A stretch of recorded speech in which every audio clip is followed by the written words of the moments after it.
कैसी भी सीजन 4।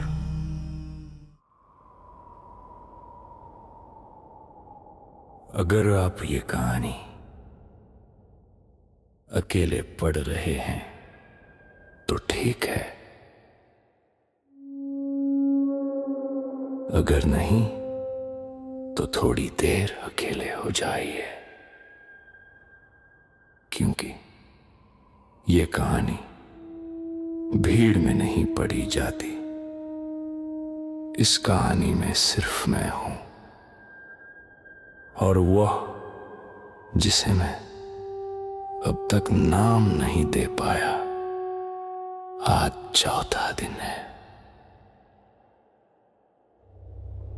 मैंने कैलेंडर से तारीखें काटना बंद कर दिया है, क्योंकि हर सुबह एक ही तारीख लिखी मिलती है।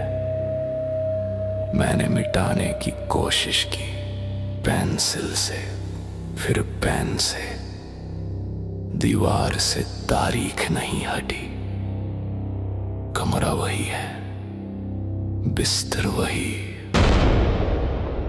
दरवाजा वही, लेकिन कमरे की गंध हर दिन बदलती है।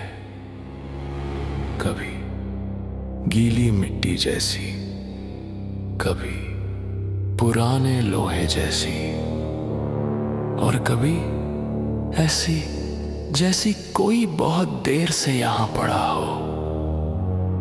रात ठीक 2:16 पर घड़ी रुक जाती है। पहले दिन मुझे लगा बैटरी खत्म है। दूसरे दिन मैंने नई घड़ी लगाई। तीसरे दिन दोनों घड़ियां एक साथ रुक गईं।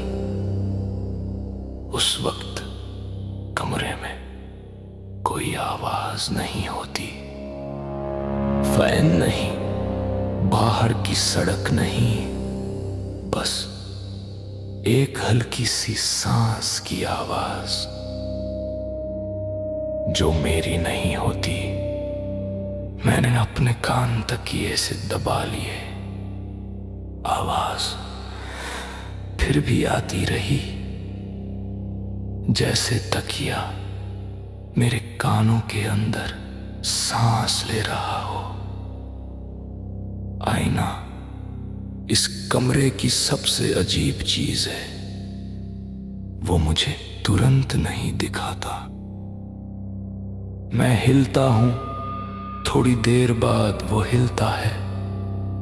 मैं हाथ उठाता हूं, कुछ पल बाद आईना मानता है, जैसे वो तय कर रहा हो कि मुझे कब दोहराना है। कल रात मैंने मुस्कुराने की कोशिश की। आईने में चेहरा हंसा नहीं, उसने दांत दिखाए। मैंने लाइट बंद की। कमरा अंधेरा हो गया, लेकिन आईने में अब भी कोई खड़ा था। लाइट बंद थी, फिर भी उसकी आंखें दिख रही थीं। मैं पलटा नहीं, क्योंकि पीछे देखने पर वो सामने आ जाता है, और सामने देखने पर वो मेरे बहुत पास खड़ा होता है। मैंने दरवाजा खोलने की कोशिश की। हैंडल मेरे हाथ से ज्यादा ठंडा था, जैसे किसी और ने अभी अभी उसे पकड़ा हो। मैंने जोर लगाया, दरवाजा नहीं खुला। पीछे से किसी ने धीरे से कहा, अभी नहीं। आवाज मेरी ही थी, लेकिन मेरे मुंह से नहीं निकली। अब मैं लिखते समय बार बार रुक जाता हूं, क्योंकि जब मैं नहीं लिखता तो वो चलता है। मैं सुन सकता हूं, फर्श पर नाखून घिसटने की आवाज, कुर्सी के थोड़ा थोड़ा हिलने की आवाज।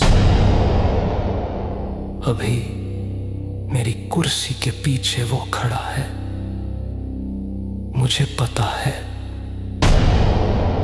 क्योंकि आईने में उसका चेहरा अब पूरा दिख रहा है। वो मुझसे थोड़ा लंबा है, थोड़ा झुका हुआ, और उसकी आंखों में नींद नहीं है। मुझे अब एक बात समझ आ गई है, ये कमरा मुझे बंद नहीं कर रहा, ये कमरा मुझे बचा रहा है। क्योंकि जब भी मैं लिखना बंद करता हूं, वो मेरी जगह बैठ जाता है और लिखता है मेरे बारे में। अगर ये कहानी यहां तक आप पढ़ चुके हैं तो ध्यान दीजिए, अब आप शब्द नहीं पढ़ रहे, कोई आपको धीरे धीरे पढ़ रहा है। एक कहानी ऐसी भी